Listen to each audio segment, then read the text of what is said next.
আমাদের দরিদ্র জনগণ যাদেরকে আমাদেরকে শিক্ষিত করতে হবে, তাদের ক্যাপাসিটি বাড়াইতে হবে, তাদের ছেলেমেয়েরা কোথায় যাচ্ছে?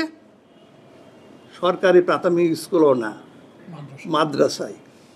খোঁজ নিয়ে দেখেন, মাদ্রাসার সাথে তুলনা করে দেন এই ঢাকা শহরে প্রত্যেকটা মাদ্রাসা জমজমাট একেবারে। আমি দেখি কয়েকটাতে দেয় ছাত্র বড়া গিজগিজ করছে, বেতন দিতে হয় 1500 টাকা, কিন্তু তবু ছাত্র আছে। পাশের সরকারি প্রাইমারি স্কুলটাই নাই। কেন হচ্ছে এটা? এই যে মাধ্যমে আমরা কি তৈরি করছি? দারিদ্র তৈরি করার একটা ফ্যাক্টরি বানিয়ে রাখছি। দরিদ্র হচ্ছে কারণ তাদের স্কিল ডেভেলপ করছে না, ক্যাপাসিটি ডেভেলপ হচ্ছে না, যার ফলে আমরা করছি। আমরা খালি বলছি যে শিক্ষা খাতে বাজেট বাড়াও, স্বাস্থ্য খাতে বাজেট বাড়াও। এই বাজেটগুলো কোথায় ব্যয় হচ্ছে? এই বাজেট কি আমরা যে দরিদ্র উন্নয়নের কোনো কাজে লাগছে? আমাদের কিন্তু সেই প্রশ্ন করতে হবে। আমি স্বাস্থ্য খাতের বাজেটটা একটু দেখছিলাম এবার 22 টাকা বাড়ছে পার হেড স্বাস্থ্য খাতের বাজেট। আমরা বলছি না খুব স্বাস্থ্য খাতে আমরা, এবং এবারে বাজেটের আরেকটা slogan, not infrastructure, people is the priority. সেই প্রায়োরিটি হচ্ছে এবারের বাজেটে গতবারের তুলনায় 22 টাকা বাড়ছে পার হেড। গতবার ছিল 2413 টাকা, এবার বোধ 2433 টাকা, এরকম একটা বাজেট হয়েছে। Look at that.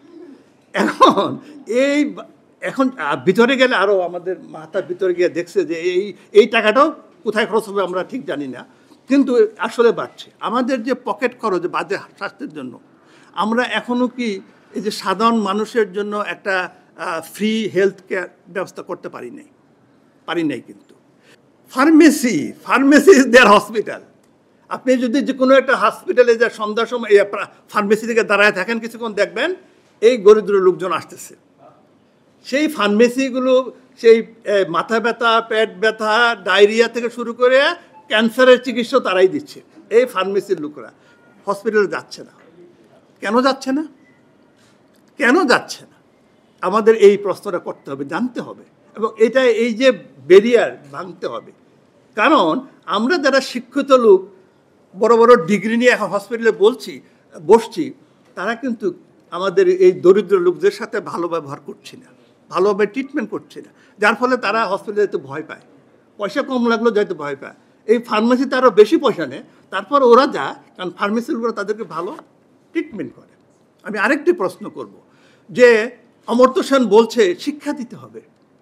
আমাদের এই ঢাকা শহরে আপনি খেয়াল করে দেখেন তো, সরকারি স্কুলগুলো অবস্থা কি? কয়টা ছাত্র আছে? কি পড়াশোনা হচ্ছে? পাশাপাশি ইংলিশ মিডিয়াম স্কুলগুলো তাকায় দেখেন। আমরা মধ্যবিত্ত যারা আছে সবাই লোন করে হলেও আমার ছেলে মেয়েকে আমি ইংলিশ মিডিয়ামে পাঠাচ্ছি।